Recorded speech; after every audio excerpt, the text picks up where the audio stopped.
Minnesota and the Warriors will not be 2-2 going back to Minnesota as Anthony Edwards scored 16 of his 30 points in the third quarter. And the Wolves win 117-110. Score a little misleading. Kerr took his starters out late in the fourth. The reserves made a little close in the end, but never really felt in doubt after that third quarter. Julius Randle, how about his series? 31 points for the Warriors. Jonathan Minga, another good performance, 23 points. Jimmy Butler, only 14 and 6. Buddy Hield didn't even give you 20. And now the Warriors are on the brink of elimination without their superstar, Steph Curry. Time now to bring in CBS Sports NBA analyst John Gonzalez and NBA champion, former NBA Coach of the Year, Avery Johnson.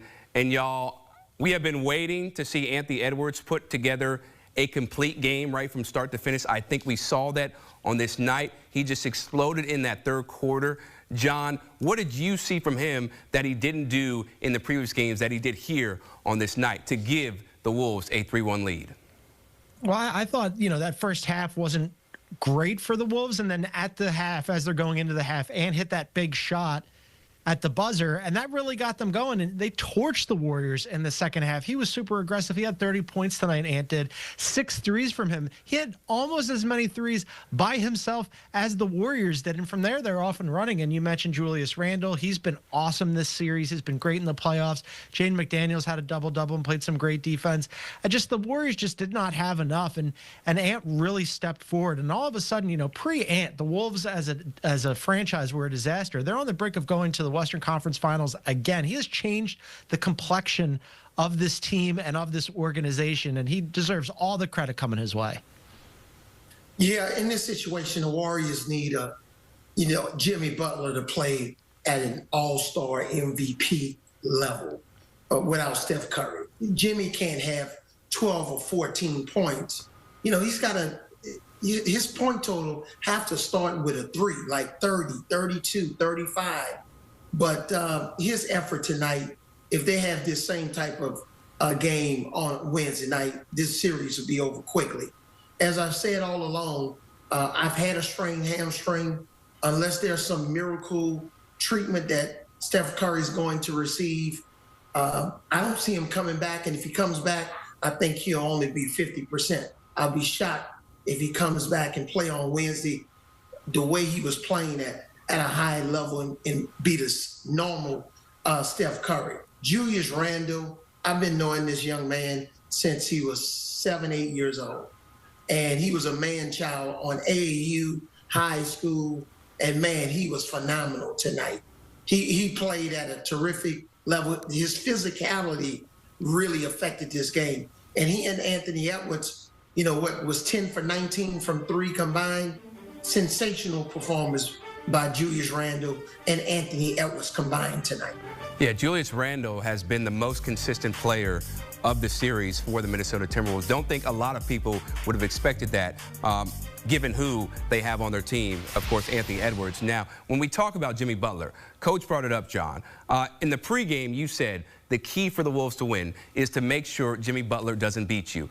14 points on 9 shots. So was this more of the way Minnesota guarded him, or was it just Jimmy simply not being as aggressive as we've seen him before, like in the previous game? Yeah, I thought the Wolves' defense on him was good, but yeah, not as aggressive. I mean, Avery nailed it. They needed playoff Jimmy to step forward and have a monstrous game scoring the ball. When you don't have Steph Curry out there, you're going to be limited in your offense, right? You're going to need a whole bunch of people to stitch together their offensive game and be greater than the sum of their parts, but that starts with Jimmy Butler, and for him to only have 9 shots in 34 minutes is inexcusable. Chris and Avery, there were 4 other Warriors who took more shots tonight than Jimmy Butler. You just can't have that. You needed Jimmy Butler to come out there assertive, dominant as the alpha, and lead that team offensively. And then you needed to lock down on defense, and they did neither of those things. Yeah, they scored 110 points. They gave up 117. And as you said, Chris, when you opened it up, that was misleading on both fronts because the Warriors kind of took their foot off the gas a little bit. Look, playoff Jimmy, we've seen it happen before. He's been excellent, but Jimmy Butler mentioned it when Steph Curry went out. He said things change when Steph Curry leaves because it's so much easier for all of us when Steph is on the floor. When they first got Jimmy, we were talking about Jimmy making things easier for everybody else. But without Steph, Jimmy just has not had it, and he didn't have it tonight. 9 shots, that's never going to get it done. Yeah, especially with their backs against the wall, without your star, your superstar, your franchise player.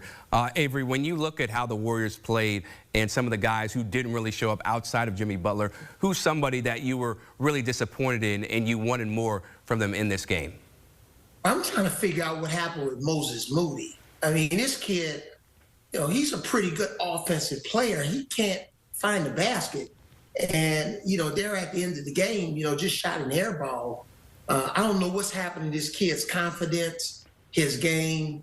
You know, obviously Gary Payton, they need him to play better offensively. But I'm looking for Moses Moody. And then Draymond Green. You know, I know he talks a big game. He talks about he can score more if the team need him to score more. Well, buddy, they need you to score more. And let me make one more point about back to Jimmy Butler. McDaniels, Julius Randle, obviously Anthony Edwards. This is one of the reasons why I picked Minnesota, even if Steph Curry was in uniform, to win this series. I thought they would limit and minimize Jimmy Butler's performance and his effectiveness, and that's holding true in this series. Absolutely. Minnesota, one of the better defensive teams in the league. And, you know, when we look at Game 5, right, Steph Curry, that's when he's going to be reevaluated. Don't expect him to play in Game 5. The low is he'll be able to play in Game 6 if we get to a Game 6. So, Avery, I'll go back to you. How much urgency should there be with the Minnesota Timberwolves to take down the Warriors in 5 and not mess around any further?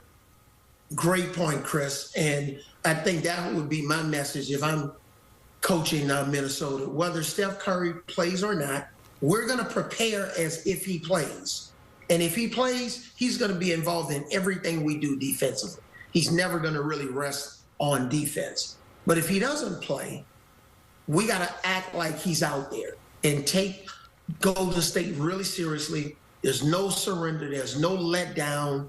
We're not going to try to act like we're the Harlem Globetrotters and throw the ball all over the gym and turn the ball over. We're going to take care of the basketball, win the rebound game, defend the paint. The Warriors, without Steph in the lineup, they probably aren't capable of making 10 three-point shots because Buddy Hield's not going to get those open shots. Neither is Jimmy Butler. So I'm really trying to put the nail in the coffin. Focus, focus, focus. No silliness, no immaturity, but just play Minnesota Timberwolves basketball. And if they play 90% of how they played tonight, they'll finish the Warriors off at home. Yeah, Avery's right. I mean, they have the Warriors with their backs up against the wall, right? I mean, you're going back to Minnesota. You've got a 3-1 lead. We know the history there. Only 13 teams in NBA history have ever come back from a 3-1 deficit to win a series. Forget about winning a series. The Warriors just need to climb back into it. They needed to pick up one of these games in San Francisco to give themselves a little opportunity, a little time, a little cushion to get Steph Curry back healthy. And they didn't do that. And as Avery said, even if Steph comes back, what kind of Steph are you getting? Are you getting the real Steph, or are you getting some approximation of Steph? So yes, if I'm the Wolves, I don't want to give the Warriors any more opportunity or any more time to try to climb back into this thing or get any semblance of a healthy Steph Curry back into this series. I think that they're going to try to close it out, and I think they will close it out in Game 5 on Wednesday. Yeah, going to have to play a lot of high basketball IQ. Sometimes the Wolves, you know, they get into their own heads and they make careless turnovers and decisions, but on this night, they win the game and they're up 3-1 on the Golden State Warriors. Avery Johnson, John Gonzalez, we appreciate the time, y'all. And listen, when the Warriors are without Steph in the playoffs, it's not looking so good for them this season, right? In the previous years, they were 4-2 and 5-1 in 2016 and 2018, respectively. But those were different teams, right? New roster, some core pieces, of course, stayed the same. But this year, it is very, very bleak for